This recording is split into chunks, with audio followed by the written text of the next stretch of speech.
किमत्र बहुनि उक्तेन शास्त्रकोटिशतेन च दुर्लभा चित्तविश्रान्ति गुणा गुरु कृपा परम।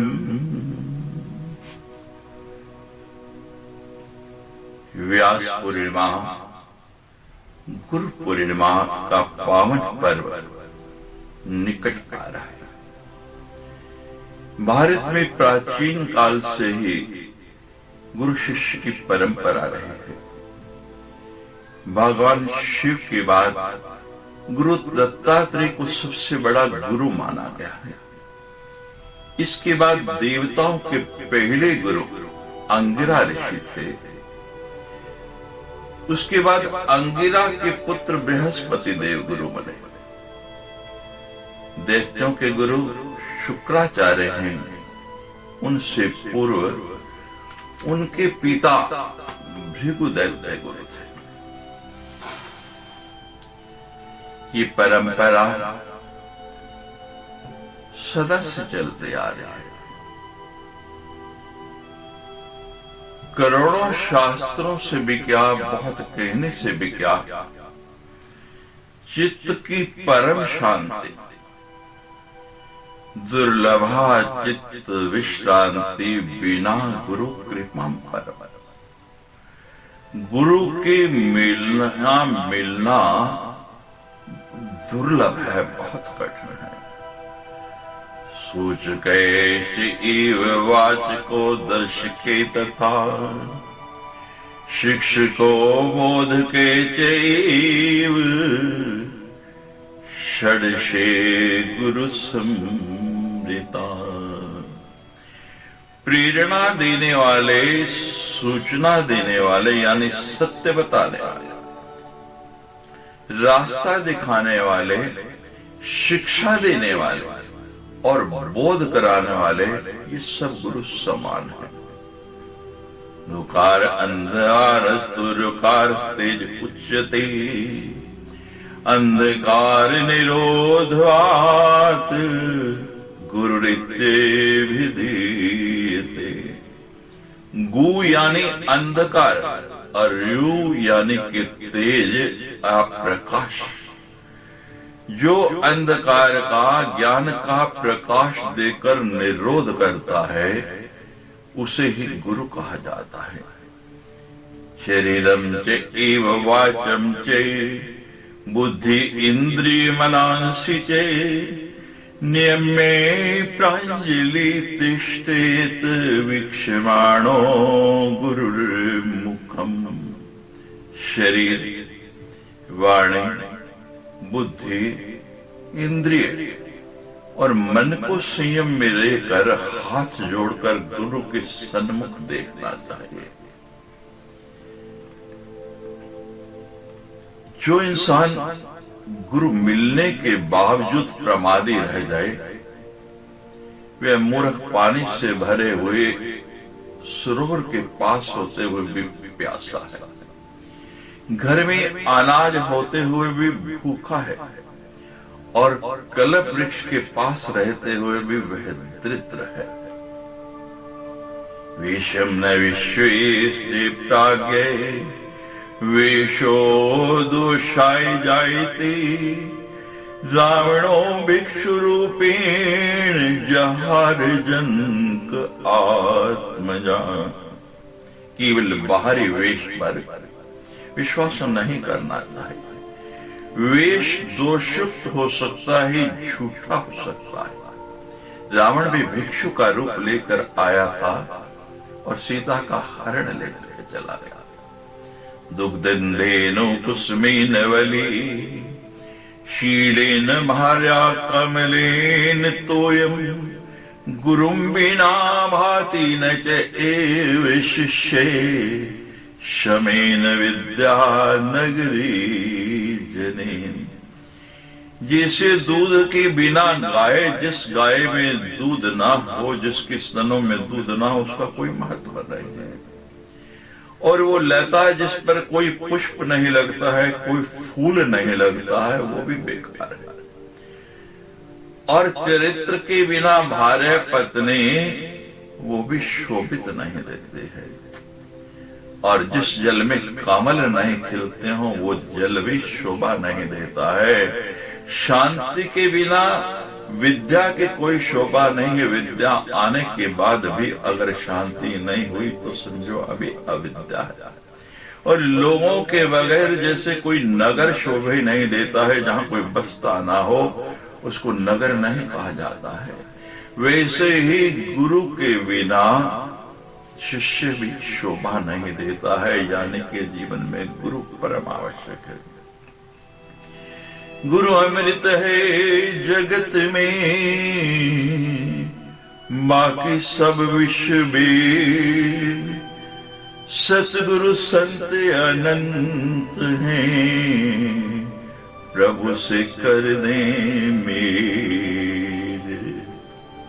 गीली मिट्टी अनगढ़ी हमको गुरुवर जान, ज्ञान प्रकाशित कीजिए आप समर्थ बलवान। ही गुरुदेव, हम तो गीली मिट्टी हैं जिससे अभी कुछ बनाया नहीं गया है। आप अपना ज्ञान देकर हमने आपको गुरु धारण किया है, ज्ञान प्रकाशित कीजिए और जैसा स्वरूप आप चाहें, जैसा पात्र बनाना चाहें वैसा हमें बना दीजिए। गुरु शरणागति छोड़ के करे भरोसा और, सुख संपत्ति को के छले नहीं नरक में ठोर। जो गुरु की शरणागति छोड़कर गुरु के वचनों पर विश्वास न कर इधर उधर के लोगों पर भरोसा करता है, उनकी शरण में जाता है, उसको सुख संपत्ति की तो बात है क्या कहो, नरक में भी स्थान नहीं मिलता है। वो नरक में भी जगह नहीं पा सकता है। हर वर्ष आषाढ़ मास के शुक्ल पक्ष की पूर्णिमा तिथि को व्यास पूर्णिमा या गुरु पूर्णिमा मनाई जाती है। सनातन धर्म में गुरु को भगवान से भी श्रेष्ठ दर्जा दिया गया है, क्योंकि गुरु ही भगवान के बारे में बताते हैं। भगवान को आप पहचानेंगे कैसे और पात्र कैसे बनेंगे, ये गुरु ही बता सकता है। गुरु के बिना ब्रह्म ज्ञान या मोक्ष की प्राप्ति नहीं हो सकती है। आषाढ़ पूर्णिमा के दिन वेद व्यास जी का, भगवान वेद व्यास का जन्म हुआ था। द्वीप के अंदर उनका जन्म हुआ, इसलिए उनको कृष्ण द्वैपायन कहा जाता है। वेद व्यास महर्षि पराशर और सत्यवती के पुत्र हैं। उन्होंने मानव जाति को पहली बार 4 वेदों का ज्ञान दिया था, इसलिए उनको मानव जाति का प्रथम गुरु माना जाता है। शास्त्रों के अनुसार व्यास जी को तीनों काल का ज्ञाता भी माना जाता है, जिन्होंने महाभारत ग्रंथ, ऋग्वेद, यजुर्वेद, सामवेद और अथर्ववेद, 18 पुराण, श्रीमद् भागवत, श्रीमद् भगवत गीता और श्रीमद् देवी भागवत मानव जाति को अनगिनत रचनाओं का भंडार दिया है। गुरु पूर्णिमा की शुरुआत व्यास जी के 5 शिष्यों ने की थी। गुरु पूर्णिमा का महत्व क्या है? कबीर जी लिखते हैं, गुरु गोविंद दो खड़े काके लागू पाए, बलिहारी गुरु आपने जिन गोविंद दियो मिला। कबीर दास जी का यह दोहा भारत की महान गुरु शिष्य परंपरा के प्रति सम्मान को दर्शाता है। गुरु ही अपने ज्ञान से शिष्य को सन्मार्ग पर ले जाता है। गुरु का वास्तविक अर्थ तो यही ध्वनित होता है कि जो जीवन की गुरुता यानी कि वजन शक्ति बढ़ाए, वे भौतिक पदार्थों नहीं बल्कि सत्य शास्त्रों के निरंतर अध्ययन और चिंतन मनन से ही संभव है। बाहरी गुरु से धोखा हो सकता है, लेकिन सत्य साहित्य से व्यक्ति निरंतर वजनदार होता जाता है। सच तो यह है कि हर मनुष्य गोविंद बनकर ही जन्म लेता है। यही कारण है कि शिशु को जन्म देते ही एक मां को ईश्वर को पाने जैसा सुख प्राप्त होता है। कबीर कहते हैं कि भगवान और गुरु दोनों एक साथ मिल जाएं, एक साथ आ जाएं, तो किसको प्रणाम करेंगे पहले? तो कहते हैं गुरु के चरणों में ही पहले प्रणाम करना चाहिए, क्योंकि सदगुरु ही हमें भगवान से मिलाने वाले हैं। जिस गुरु की ओर कबीर जी का संकेत है, जिसकी ओर वो इशारा कर रहे हैं, इंगित कर रहे हैं, उस गुरु के दो चरण हैं। सदगुरु के दो चरण हैं। आप वर्षों से गुरु पूर्णिमा मनाते आ रहे हैं, दो चरणों पर नमस्कार करते हैं, उनका प्रक्षालन करते हैं, अपने श्रद्धा सुमन चढ़ाते हैं। लेकिन गुरु के दो चरण हैं कौन से? वो चरण नहीं, वो भौतिक चरणों पर नहीं। इस बार जब गुरु पूर्णिमा आए तो गुरु के इन दो चरणों पर आप अपनी श्रद्धा सुमन भेंट करना, इन चरणों का प्रक्षालन करना। पहला चरण है बुद्धि और दूसरा है विवेक। जिसने भी गुरु की इन दोनों चरणों को मजबूती से पकड़ लिया, उनका प्रक्षालन कर लिया, उसका गुरुत्व और गुरुत्व आकर्षण दोनों ही बढ़ जाते हैं। जिसे भारी वस्तु स्वतः ही भूमि की ओर खिंच चली आती है, इसी प्रकार जिसने इन चरणों का अनुसरण कर लिया, लोग समाज भी उसकी ओर स्वतः ही खींचा चला आएगा। गुरु को बाह्य जगत में तलाशने की बजाय अंतर जगत में ही आपको तलाशना पड़ेगा।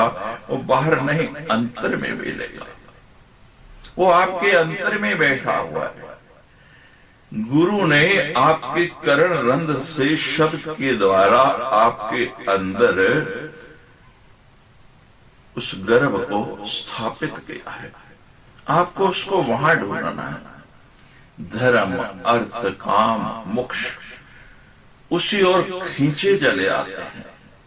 इस गुरु को बाह्य जगत में तलाशने के बजाय जब आप अंदर चलाएंगे तो आपको एक असीम आनंद की प्राप्ति होगी। इस गुरु को पाने के लिए मां के गर्भ में 9 माह पोषित होते समय स्नेह, प्रेम, करुणा, दया, आत्मत्याग एवं आनंद की जो अनुभूति हुई, उसी को जीवन में पुनः विकसित करने की जरूरत है, आवश्यकता है। ये सारे गुण व्यक्ति के गुरुत्व को बढ़ाते हैं। गुरु के लिए कहा भी गया है कि एक गुरु ही है जो अपने शिष्य से हार जाता है।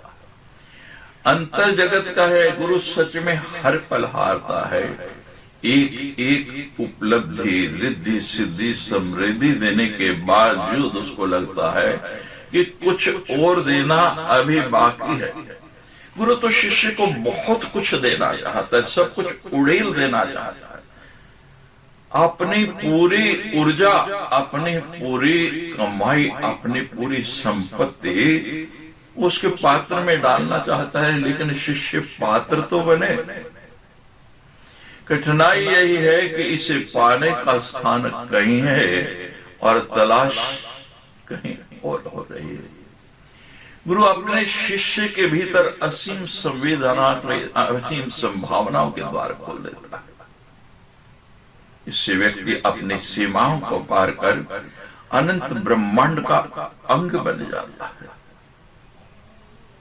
सभी के जीवन में गुरु अवश्य होना चाहिए, इसकी नितांत आवश्यकता है।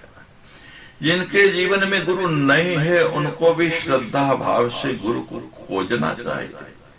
गुरु मिलने पर नतमस्तक होकर अपना अहंकार उनके चरणों में रख देना चाहिए।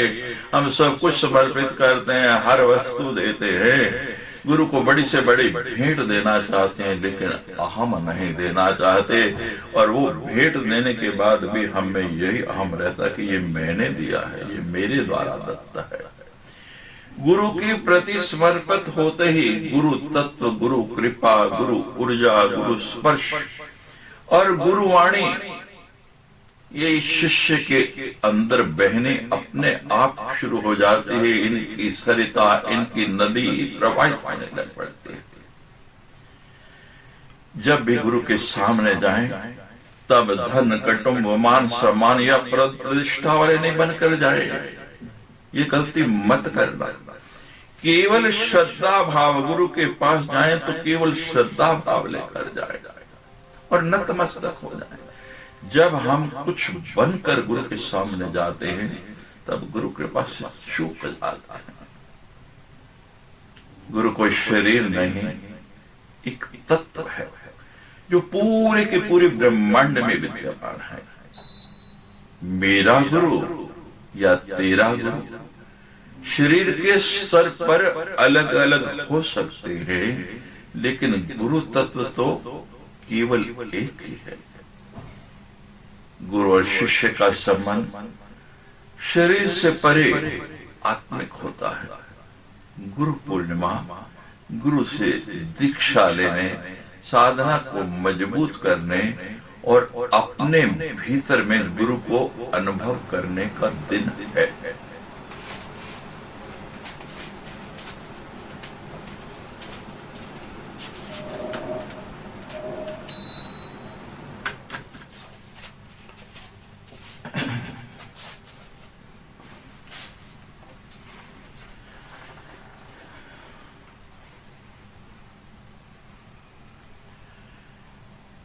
गुरु पूर्णिमा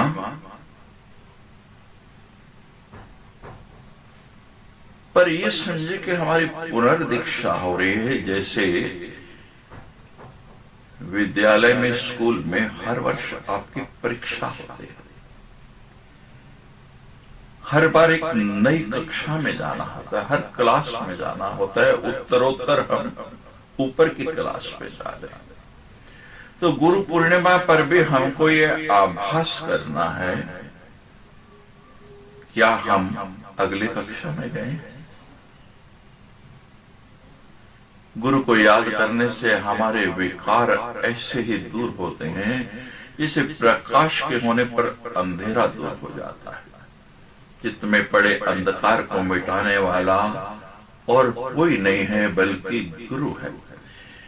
गुरु ही हैं जो जीना सिखाते हैं और मुक्ति की राह दिखाते हैं। गुरु बिन ज्ञान नहीं उपजी, गुरु बिन मिले न मोक्ष, गुरु बिन लखे न सत्य को, गुरु बिन मिटे न दो। कुमति कीच चेला भरा, गुरु ज्ञान जल होई, जन्म जन्म का मोर्चा पल में डारे धोए।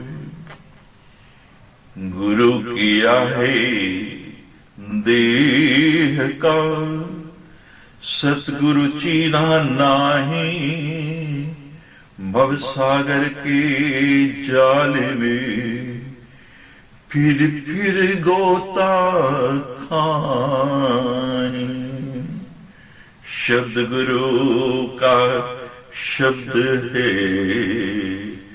काया की गुरु का, भक्ति करें नित शब्द की, सदगुरु यूं समझाए। इस गुरु पूर्णिमा पर एक नई ऊर्जा, एक नई शक्ति, एक नई अनुभूति अपने सदगुरु के वो दो चरण जो मैंने बताए हैं उनका प्रक्षालन करें, और सदगुरु का आशीर्वाद प्राप्त कर अपने आध्यात्मिक और भौतिक दोनों जीवन में अग्रसर हों, प्रगति करें। बोलिए सदगुरु भगवान की जय।